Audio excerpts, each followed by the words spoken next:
Welcome back, everybody, to another episode of the Even Your Dynasty Show. On today's video, I'm going to talk a little bit about why I feel Willy Adames should be the number one priority for the Giants as they enter this offseason. And I know everybody that watched the previous video, you're going to say, but Cody, you predicted that they're going to trade for Bo Bichette and sign Anthony Santander. That is my prediction for the offseason. That's what I think ends up happening, is they're going to go a route like that. But I'm going to make my case as to why Adames should be the number one choice. Now, might be a long shot if LA gets involved. You know, that definitely is going to be a big draw for a guy like Willy Adames going to a place where he could potentially compete for a World Series every year.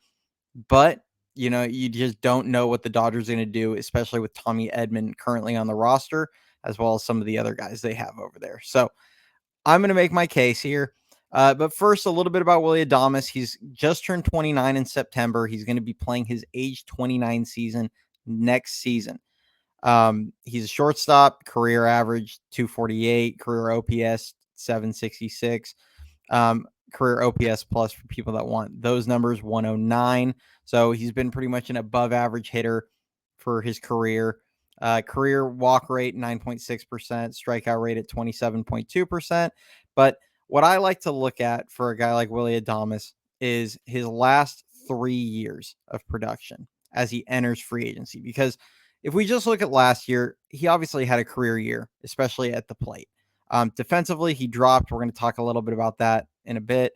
But at the plate, last season, 251, 794 OPS, 32 home runs, 65 extra base hits, 112 RBIs, and 21 stolen bases. Now, the year prior, 217 average, 717 OPS, 24 home runs, 55 extra base hits, 80 RBIs, only 5 stolen bases.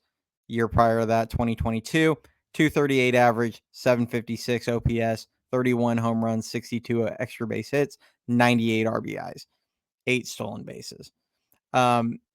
This is a guy that historically, you know, he's not going to hit for a big average. I actually find a lot of comparisons between him and Matt Chapman. When you look at kind of their offensive profiles, they walk a good amount.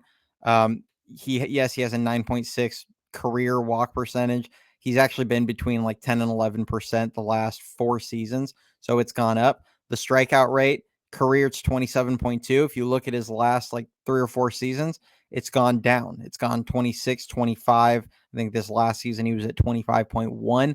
So the K rates have dropped a bit. Now they're a bit higher than you would, ideally like, but they have come back down a few percent, which is a good sign. But the one thing that he's done in his career very consistently, his career numbers when runners in scoring position, he's hit 263 with an 861 OPS over the course of 976 plate appearances. That is not a small sample size that he is doing that in. And if you look at his last 3 seasons, 2022 and 2024, he had over 1,000 OPS. 2023 had an 860 OPS. This past season, he hit over 300 with runners in scoring position. This is a guy that is absolutely money in those situations, a situation that the Giants have struggled over the last several years to convert. They need guys that can produce in those situations. And I know some people are definitely believers in, RBIs aren't the end all be all. And I mean, I agree to an extent. There is a level of, opportunity. You have to be a bit opportunistic in those situations. Sometimes you just don't get the opportunities other big RBI guys get. So I do prefer to focus on your performance with runners in scoring position in general and not necessarily just look at the counting statistic. But the reality is a guy that has had between 80 and 112 RBIs the last 3 years, that's something that's desperately needed in this offense. They need somebody, or in this lineup, somebody that can convert those runners, whether it's 2 outs, runners in scoring position, getting a guy in from third with less than 2 outs, whatever the situation is, they need somebody that can convert there.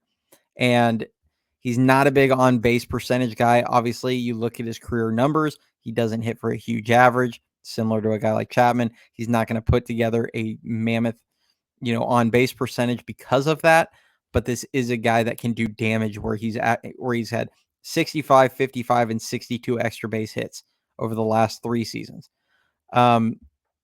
Some people may ask, how has he done at Oracle Park? Well, 16 games he's played there. He has 63 plate appearances, 56 at bats. He's hit 321 with an 827 OPS, 2 home runs, 3 extra base hits total.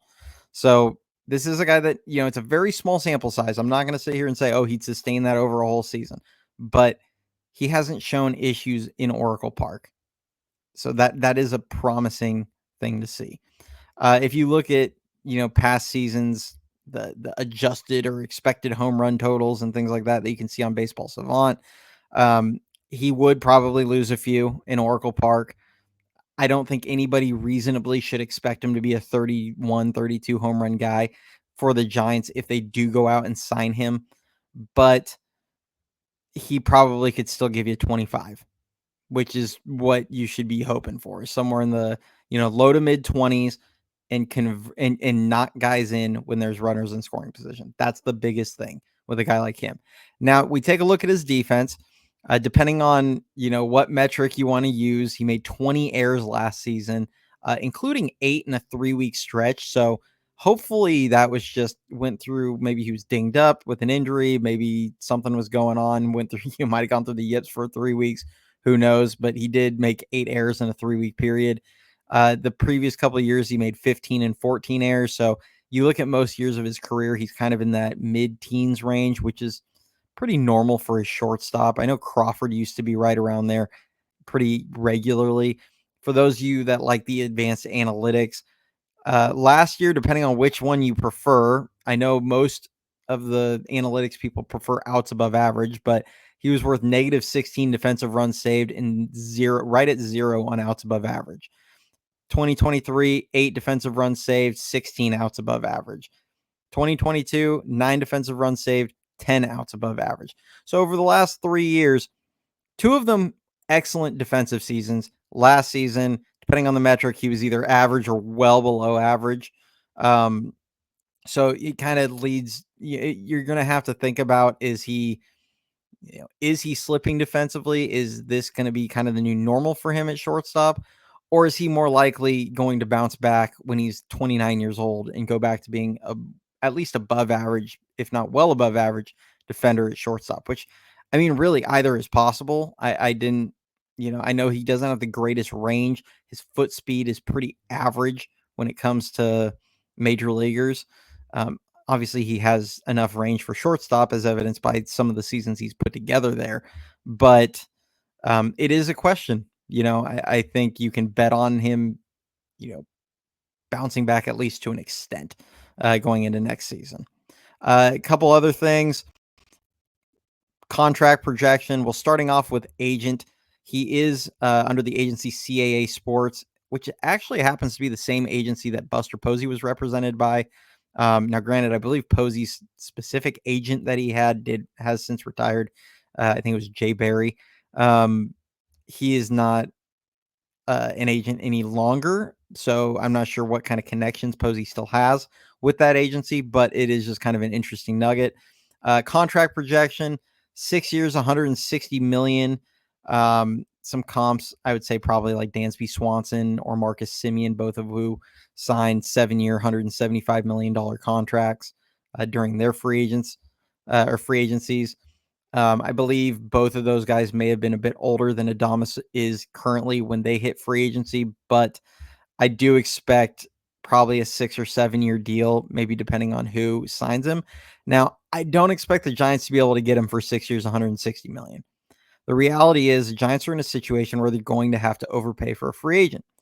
Now, why should they be willing to, go above and beyond what other teams may be willing to offer? And I look at it as maybe, you're looking at like 7 for 190, something like that for a team like the Giants to get that deal done, which, it's a risk. But at the end of the day, if another team's going to offer them around 25 million a year, what difference does $2 or $3 million mean annually to the Giants? Honestly, at the end of the day, this team prints money. They make so much money. Their ballpark's paid off. They have the Mission Rock stuff done across, on the other side of the cove. They make so much money off this team. This ownership group does. 2 or 3 million, even if you want to hold a strict, you know, payroll threshold, you don't want to go over the competitive balance tax, whatever the case may be. All that really does is it means you might not afford like a veteran bench piece. You might not be able to afford an Austin Slater type at the end of the, going into the season. Like that's the kind of thing you're sacrificing. A couple $1 million is not going to break this team over the course of a few years in all reality. So I don't think that should be an issue. But now I'm going to run through kind of the pros and cons on why this would be a really good fit. Starting off with pros, he's the best shortstop on the market, plain and simple. This is a team that their single biggest need is probably at shortstop. If you're looking at positional need on this roster, it has to be shortstop. Like they have a need for a starting pitcher. They have a need for probably a left-handed reliever. They have a need for a right-handed catching, option to go with Bailey. They have a need at first base. You could argue they have a need in right field, in the outfield. They have needs, but I don't think any is as glaring as a whole as what they have at shortstop right now. And Adames is the best one out there. So, I mean, that part is an easy fit. Something I've said in past live shows and videos is they don't have anybody in their system. They have zilch. They have nothing in their system that's even remotely close. You have guys like Averson Arteaga, who's going to be in probably Double-A to start next season. Humongous question marks on whether or not his bat is even has the potential to stick and be a major league bat. You have guys like Diego Velasquez, who I am super high on Diego Velasquez. He's a way better fit at second base. He should not be an everyday shortstop.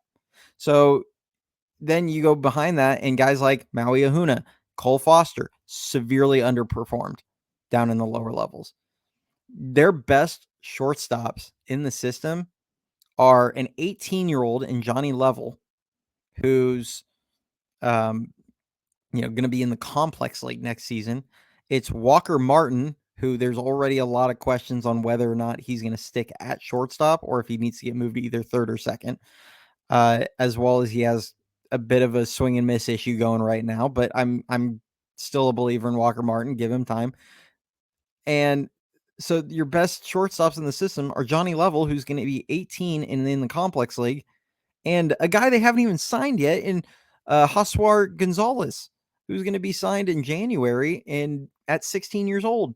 So they have nothing in the system that's remotely close to being ready or, going to be ready in the next few years. This is the perfect time to go out and sign a shortstop to a big, long contract because they might not have anybody that's going to be here in the next 5 years. So perfect timing. It just kind of works out there. He has a track record of being a really solid defender. Now, as I mentioned earlier, we'll see if that maintains or not. Obviously, this last season wasn't great. We'll see if that's just a trend or an anomaly. Big history as a run producer. This is a lineup that realistically needs multiple impact players. I would say they probably need two guys to be serious going into next season. They probably need two guys that you can fit in between 1 and 5 in the lineup, at least. Because the only guys, they really only have two right now that you feel really confident in Ramos and Lee. And you can make a case for Chapman, but I would argue that Chapman's better suited to be like a number 6 in a lineup. Not great with runners in scoring position historically. So I would personally prefer Chapman to be about 6 in the lineup. So you need at least two, maybe even a third in the lineup right now in the top 5. Adames would be a legit middle of the order hitter there because of his history cashing in runs. And one thing I've said in a lot of episodes, eventual protection for Bryce Eldridge. That guy cannot come up and have nobody hitting behind him. So there's going to come a day where Bryce Eldridge is going to get called up, and I would love to have a guy like Willy Adames that you can stick right behind him and put Elliot Ramos right in front of him or something like that to where Bryce Eldridge is protected in the lineup. And you are giving him the best opportunity to become a star and succeed in whatever you want to put it. Like, I want him to have the best shot. And this is a guy that could really help there. And then another thing with him, it makes you look more serious when you're chasing guys like Juan Soto or in a year if Vladdy Jr. becomes a free agent, if he does hit free agency from Toronto, it makes you look serious when you have a guy like him in your lineup for a guy like Vladdy. Whoever the star, insert star here, when you're just look like a more serious team, and like a team that can, they're going to have guys in the lineup that they're not going to just get pitched around all day. So that's some of the pros. Obviously, some cons, the ballpark factors. He's going to probably lose some of his numbers playing in Oracle Park. Most offensive players do, unless your name is Matt Chapman, who I've given tons of credit for doing what he did last season, where he didn't really see a big dip in his numbers. His whiff, chase, strikeout rates are all below average. They're not great, though. It's kind of funny because he has kind of high rates across the board, but then he still draws a ton of walks. So he does, work counts pretty well and favorably, and he is good at getting on base in that sense, but they all do leave a little bit of something to be desired there. I mentioned the defense. If he doesn't bounce back, that could be a problem. And then the last thing is he is a qualifying offer player. They did offer him a qualifying offer. He declined it to hit free agency. If the Giants sign it because they went over the competitive balance tax last season, they would lose their second and fifth round pick, as well as $1 million in international signing bonus money, which they are slated to get. I mean, they're going to get Gonzalez right now. They're slated to sign one of the top guys next season in Luis Hernandez. I doubt that it would really impact them getting him, but it does make it to where you get less depth as a whole in your international signing class. So it is something to be, mindful of. Now, my kind of verdict on this and why I'm willing to take the risk, as I mentioned with all the list of pros, it's a run producer. It fits multiple needs that this team needs, between needing a middle of the order bat, needing a shortstop, more than likely improving your defense at shortstop, getting a clubhouse leader. This is a guy that's used to winning in Milwaukee, similar to Chapman. It's a good clubhouse presence and leader in the clubhouse. And then I do believe his defense would bounce back, especially playing next to Chapman. And if you get a guy like Fitzgerald moved over to second base who has pretty good range, you're looking at a lot of range over there. And it's less ground that Adames would need to cover. And you could potentially see a big uptick in production there for him. So, and also it's going to take pressure off of some of the young guys. When you look at guys like Elliot Ramos and eventually Bryce Eldridge and some of those guys, you get a guy like him that can, drive in runs. It takes a little bit of pressure off them. Like, obviously there's always going to be the pressure on those guys, but it alleviates some of it. So tell me what you guys think. As always, if you enjoy the content, please do like the video, subscribe to the channel. We appreciate everything. The last video you had so many comments on there. It was fun interacting with everyone. I'm now, I'm on obviously X, TikTok, and Instagram. We post the shorts usually on TikTok and Instagram. So go ahead and follow me on all those if you want to see some just additional Giants content. But other than that, take it easy, everyone, and we will catch you next time.